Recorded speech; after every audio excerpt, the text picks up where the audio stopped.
Pentagon senior strategist, retired Lieutenant Colonel Robert Maginnis joins us now live from the U.S. state of Virginia. Thank you so much, sir, for joining us on the program today. Now, we've been talking for the last couple of days about what Zelensky describes as the Battle of Donbass. What can you tell us about how this battle is currently being unfolded and how the heavy armor that Ukraine is now being supplied with by the U.S. will be a game changer for them? Well, the region is very flat, and it allows itself, certainly helps, to have an artillery battle.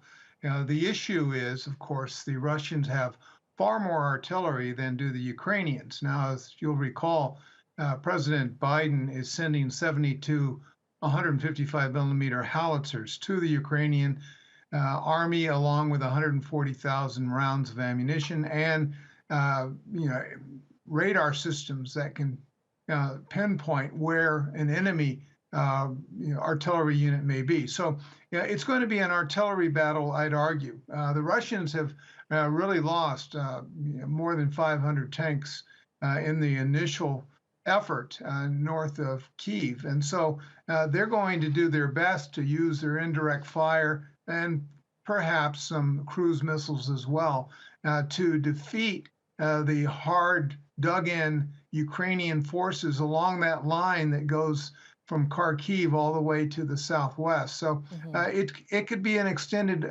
effort. I don't see any really nuanced type of activity. The tactics employed by the Russians so far has not been very impressive. Why do you think the U.S. has made a policy shift now in supplying Ukraine with heavy weaponry? How far do you think that the U.S. is willing to go in order to defeat Russia?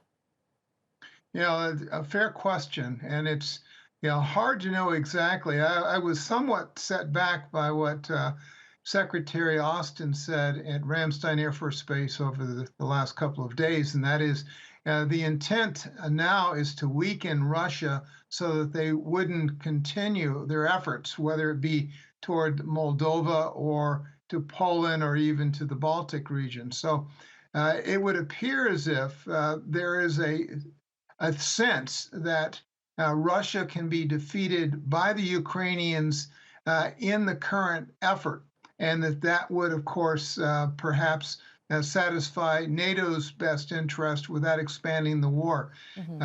These are all risky thinking. It's hard to know exactly where it may lead. Right, and another very important issue was the explosions that took place in Transnistria and Moldova. What's your take on the incident that happened there? Do you think that Russia is playing a role in the situation that has unfolded in Transnistria? Well, you have a Russian regiment of about 1,500 forces already embedded there, and so it's quite possible that some, special operators have been planting this to incite a problem which would cause the Russians to pour more troops in there, and then of course that would create a pincer perhaps between the southwest in Moldova and the northeast and outside of Kharkiv, and then you just press against the regulars of the Ukrainian.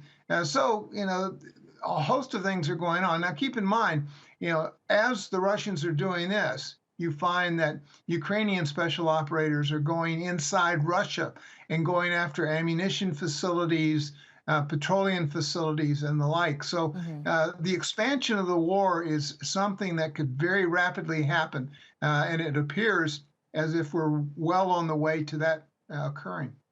All right, Robert Maginnis, thank you so much for joining us here on TRT World. It's always a pleasure speaking to you.